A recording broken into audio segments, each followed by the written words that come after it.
안녕하세요, 보상메토입니다. 교통사고로 인해서 크게 다쳐 장기간 치료를 해야 하는 분들이 있죠. 진단 주수로는 12주 이상 되는 분들입니다. 이렇게 다친 곳이 심하거나 여러 군데면 수술도 한 번으로 끝나지 않고 3-4차례를 하고 정신적으로 힘이 들어서 외상후 스트레스 장애가 오기도 하죠. 그런가 하면 그렇게 크게 다친 사고는 아니지만 사고 당시의 장면이 너무 끔찍해서 그 장면을 잊지 못해 지속적으로 떠올라서 외상후 스트레스 장애가 오기도 합니다. 가령 한 차량에 동승한 사람이 사망한 걸 목격하거나 보행 중에 순간적으로 차량이 자기를 덮치는 사건을 잊지 못하는 거죠. 이렇게 외상후 스트레스 장애는 교통사고 당시 직접적으로 머리를 충격받지 않아도 일종의 정신병처럼 사고로 인해 감정이 예민해지고 불안해지고 집중력이 떨어지고 했던 말을 반복하게 됩니다. 그래서 여러분이 최초에 치료했던 정형외과나 신경외과를 떠나서 정신건강의학과에서 집중적으로 약물 치료를 시행해야 하죠. 그럼 여러분이 이렇게 외상후 스트레스 장애 진단을 받으면 그 부분에 대한 보상도 쉽게 받을 수 있을까요? 영상을 끝까지 시청하시고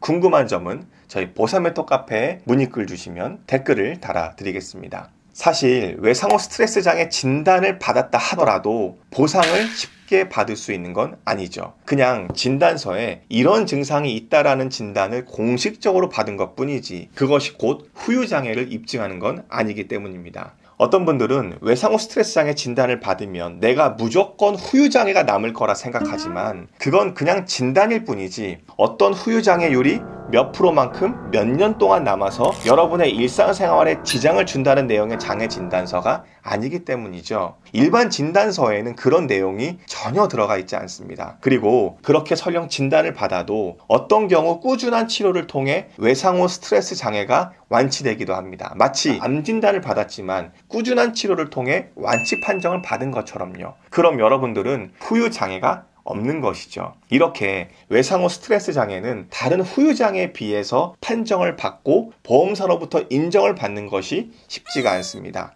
여러분이 설령 후유 장애까지 받을 수 있다 하더라도 정말 많은 것이 고려가 되거든요. 보통 보험사에서는 여러분이 교통사고 이전에도 정신적인 어려움을 겪고 왔던 사실이 있다면 정말 근본 교통사고로 인한 것인지 분쟁이 생겨서 보상받기가 어렵기도 하죠. 또는 후유장애에 해당이 된다 하더라도 실제로 주치의나 보험사 자문의가 여러분에게 그 증상에 따른 정확한 장애 내용을 내려줄지도 상당히 의문이죠. 어떤 경우 여러분은 3년이 넘도록 외상후 스트레스 장애로 치료를 받고 있는데 그 장애 기간은 불과 1년밖에 남지 않았다면 무언가는 잘못된 거니까요. 게다가 외상후 스트레스 장애의 후유장애 판정 시점도 문제죠. 다른 증상보다 그 판정 시기가 좀 뒤에 있거든요. 외상후 스트레스 장애는 그 호전도가 다른 증상에 비해 오래 걸리기 때문에 때로는 사고 후 1년 내지 1년 6개월 동안 치료하면서 경과를 지켜보기도 합니다. 실제로 제가 경험해보면 피해자 측이 외상후 스트레스 장애를 겪고 있지만 그 예상 보상액의 수준이 생각보다 낮은 경우를 자주 보게 되죠. 그건 여러분의 장애율이 낮거나 장애 기간이 짧아서입니다. 그러나 경우에 따라서는 피해자가 예상했던 것보다 오히려 3-4배에 해당하는 교통사고 합의금이 지급되는 사례들도 있습니다. 그래서 여러분이 이런 증상에 해당이 되고 현재에도 그 증상 때문에 매우 힘들어하고 계신다면 손해보실 수 있으므로 한 번쯤은 전문가에게 문의하셔서 정확한 정보를 얻으시는 게